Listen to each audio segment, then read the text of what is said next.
तो गुरुदेव जैसे एक चीज बोली जाती है कि सुना है, सत्संग में ही सुना है कि मनुष्य जीवन जो मिलता है, मनुष्य योनि जो मिलती है, वो मोक्ष का बीज है।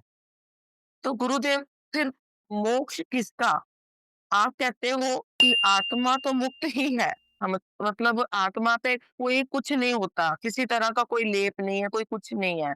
आत्मा साफ सुथरी है। तो आत्मा के बिना शरीर जड़ हो गया। तो जड़ तो अपने आप में ही जड़ है, तो फिर गुरुदेव मुक्ति किसकी बोल देते हैं? हम मुक्ति शब्द, मोक्ष शब्द किसके लिए यूज़ करते हैं? अब मोक्ष को पहले समझो, मोक्ष क्या होता है? आप कितने जन्म से पैदा हुए हैं और मरे हैं। आपके अंदर वासनाएँ रही हैं, इच्छाएँ रही हैं, इसीलिए आपका जन्म हुआ है।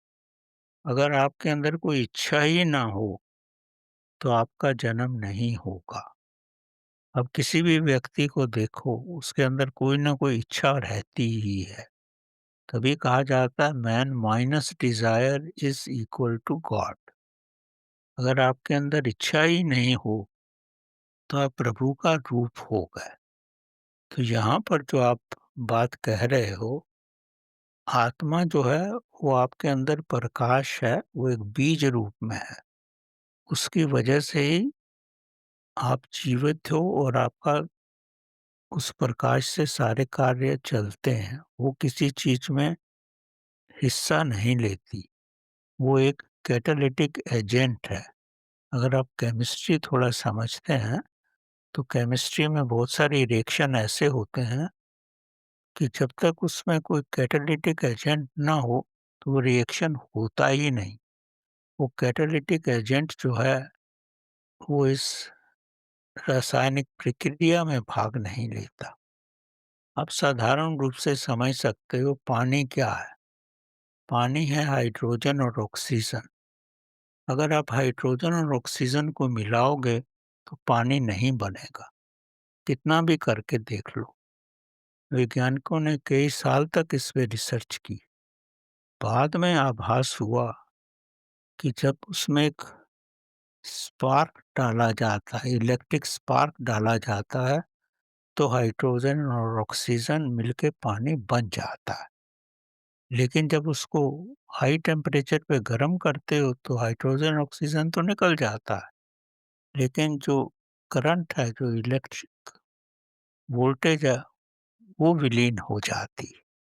तो कहने का मतलब ये है कि हमारी आत्मा जो है, वो किसी चीज़ में हिस्सेदार नहीं बनती।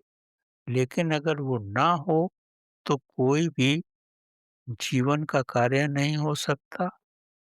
वो एक प्रकाश देती है, इसलिए जीवन का कार्य होता है। तो वो उसका जब आप विकास करोगे, जब वो बीज से पौधा बनेगी, तब वो वहाँ पहुँच जाएगी जहाँ से वो आई है। उस कॉस्मिक पावर से मिलेगी, जिस कॉस्मिक पावर से उसका ओरिजिन हुआ है।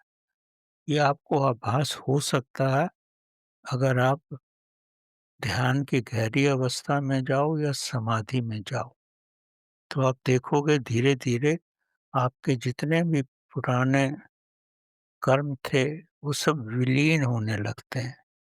आप में अच्छी-अच्छी भावनाएँ आने लगती हैं। तो ये सब जो है स्वयं जाओगे तो ही इसका आभास होगा। शब्दों में ये सब चीज़ें एक्सप्लेन करना काफ़ी कठिन है, बल्कि नामुमकिन ही है।